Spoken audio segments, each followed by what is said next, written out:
All right. Now, who will harm you if you are eager to do what is good? But even if you do suffer for doing what is right, you are blessed. Do not fear what they fear, and do not be intimidated.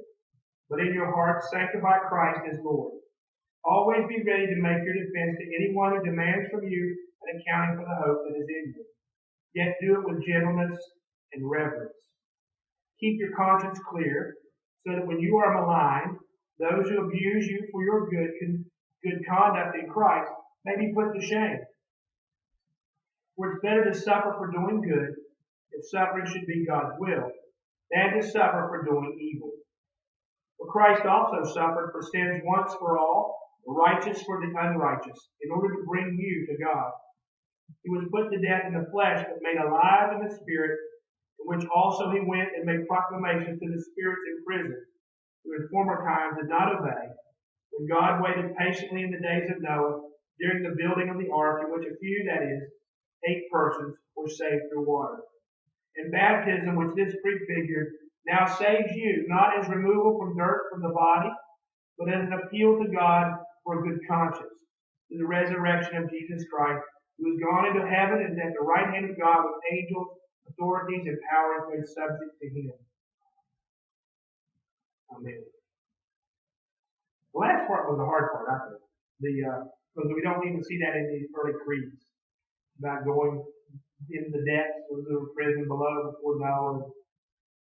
There were some extant writings at that time that began to talk about, like Enoch is an apocryphal work, and didn't make the Bible, but this canon.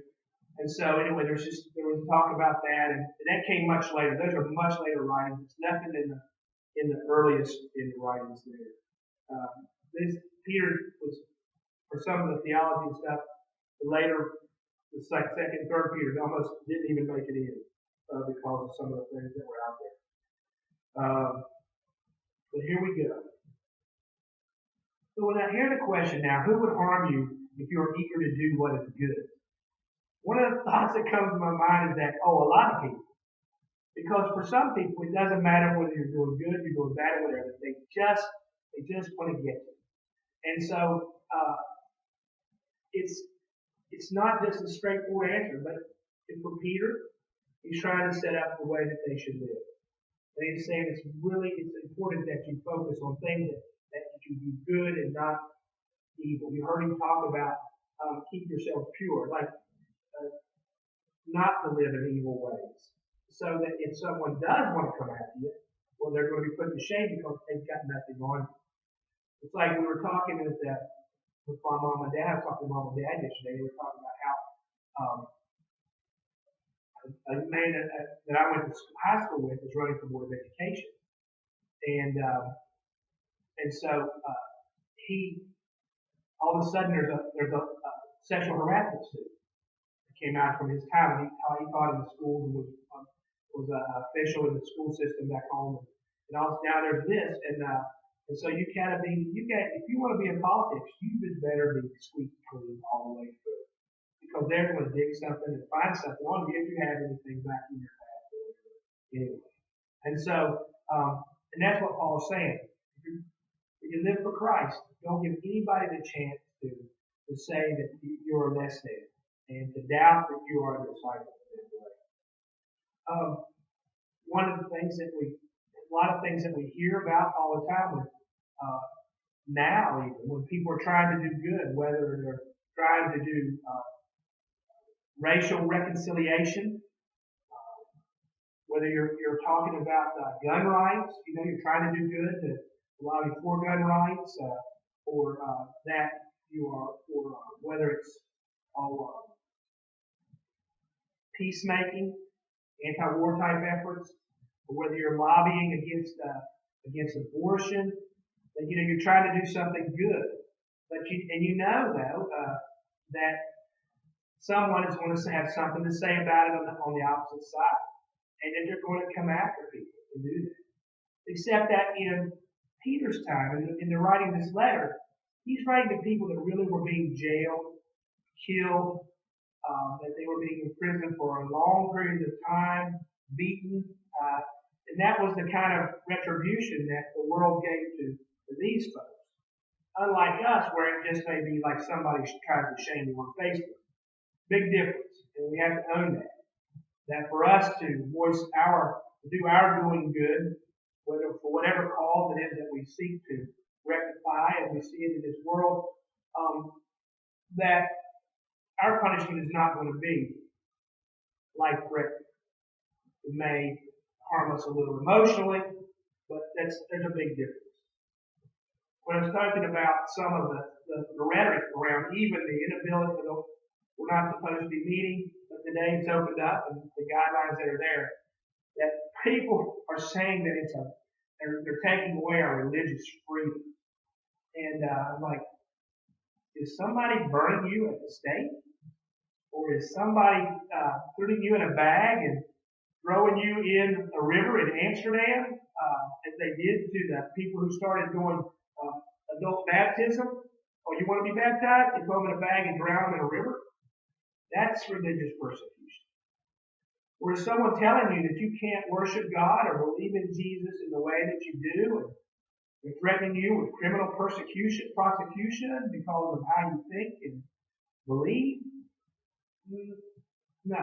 Is someone telling us that we can no longer be Christians in this country and that Islam is going to be the new state religion, or we're going to have any kind of state religion, even if it was Christianity to be the state religion? That would be a violation of religious freedom. Because the government just can't, says that it won't establish or promote the establishment of one religion over another, or to keep us from worshiping. And no one has kept us from worshiping. And so when we talk about doing good, and I think in COVID, it is how we have the opportunity. And then listen, don't really try to read me one way or the other on this. But when it comes to even like how we would gather to worship, or not gather to worship in a building, or however we do that, that sends a message to folks on how much we care. Do we care about people enough to say that, well, we would continue to meet in our homes through this? And I know today is not going well with the video and all that stuff, but that's an inconvenience. It's not about a right or a denial. Nobody's going to jail us this way. Or that we say, hey, we care enough about one another that when we do gather, that we make sure that in our churches you're only allowing half of what 50% of your capacity is, which we can meet. And then we're spacing our chairs and setting them up so that you can only have you've got your distance. Unless you're with families can get together. And that we're making sure that we all have masks. And if we don't have masks, we're providing masks for people when they come in. Gloves. You got to keep your doors open.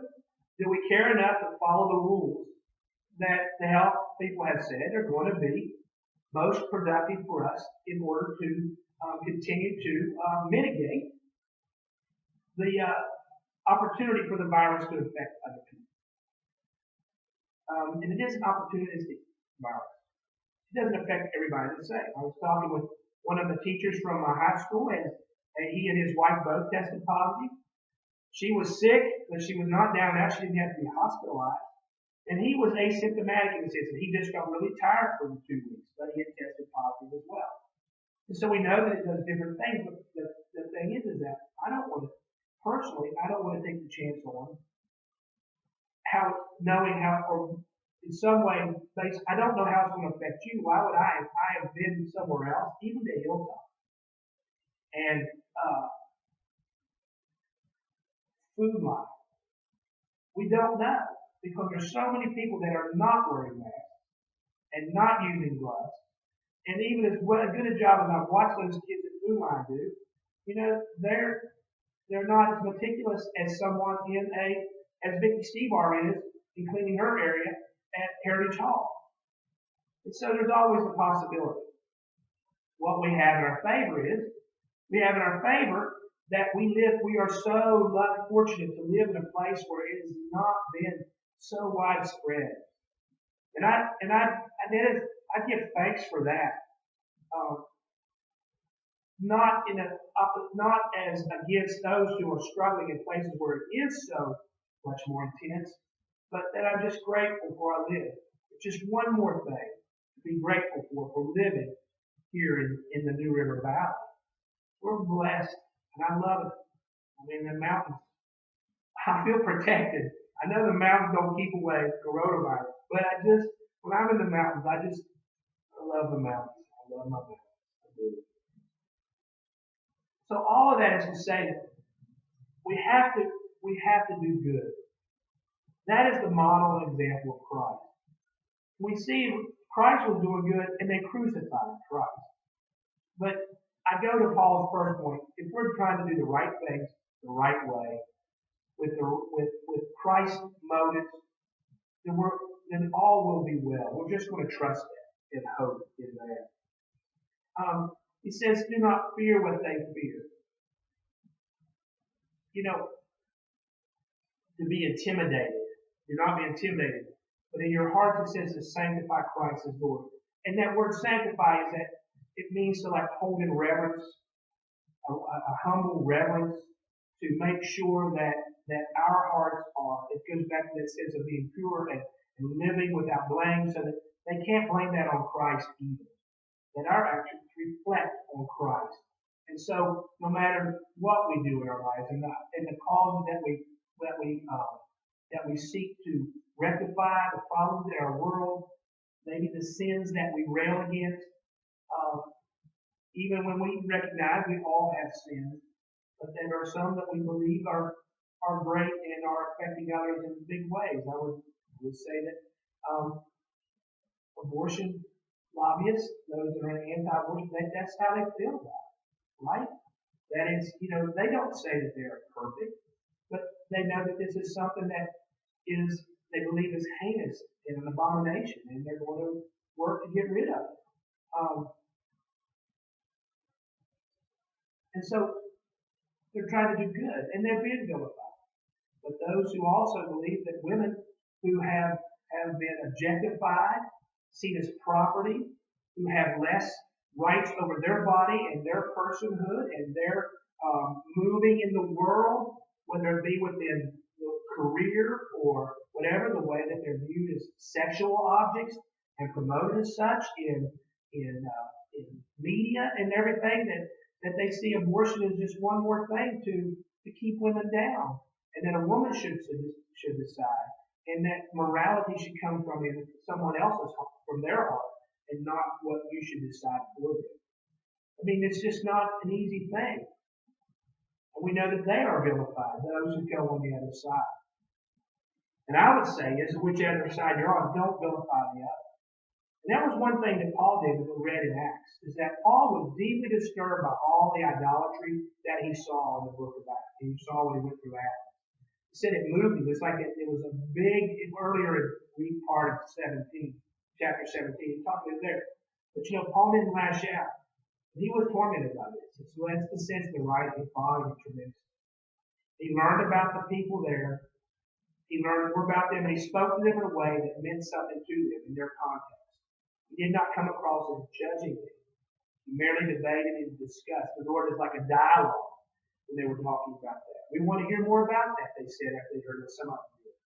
And not all were converted. It was a few. It wasn't something like what we saw with the Jews at Pentecost. It's very different. And so how in such a pluralistic world, in a country as ours that is so religious, multifaceted, politically multifaceted, in all of these things, how do we bear a witness? And how do we testify to what we have found and the hope that we say we have in Christ? And I'm wondering if you have even thought about, like, what is your hope? I mean, we should all have a sense of, it would be great if we would all have a sense of, a way for us to speak about what it is that we find in Jesus that draws us, that Jesus gives us, that we have that is something that others might want or to take on for their lives. For me, I would say that I find hope for wholeness in Christ, not in the world to come, but in the world now. And in this sense of that, this idea I find in Christ that my salvation is a thing of like I am being made whole. That there is healing in Jesus for the person that I am from from the sinful nature, if we want to talk about it that way or whatever, but that in my brokenness, because none of us are perfect. Certainly, I know that I'm not, and that Christ gives me the hope that I can be made whole, more whole in this life, and so live more in line with God's way that I see in Him. And so that would be a focus, I would say, is that we want to learn how to speak of what it is that we want to have in our lives in Jesus Christ. And so, going back to with 1 Peter, but to filter it through the way that Paul approached the folks in Athens. And then to filter in some of what we heard in John, where he gives us the paraclete now, is to say that we do not have to do this on our own. And that by the Spirit that Jesus has given us, the advocate, that we have the ability to be better than what we are, and to be better than what we are always, in terms of how we live our lives to sanctify Christ. That it does not bring Christ's image down by how we are. And we all know that we have heard people say, I would be Christian if it weren't for Christians. Oh, nowhere can can there be a more violent and divisive bunch of people than Christians in a small congregation, a large congregation, or even in a whole denomination. And that is no witness. It is a witness, but it certainly is not the witness that I think that Peter talks about here in this epistle. So as we move through this day and out into our week, I would ask you to consider this. What is it that you hope for in Christ? What is it that Christ gives you hope for in your life? To come up with an answer to that question. To begin to mull them over and to think on them and to be prepared for the moment when someone might ask you, well, what do you find in Christ? And I will add this last piece is that the you that we see here in 1 Peter. Please back make ready your defense and the hope that is in you. And that goes back into verse 15 and 16. And all the way through, it's a plural. It's like saying y'all. Okay? That for the hope that is in y'all. And so what it is that we hope for together as well. That's all I have for that part. And so now we'll begin to do our meal. I know that folks are popping off of here, I know, already. Some of them are headed this way to the church so we can go on a drive-through. And let's get ready for our meal.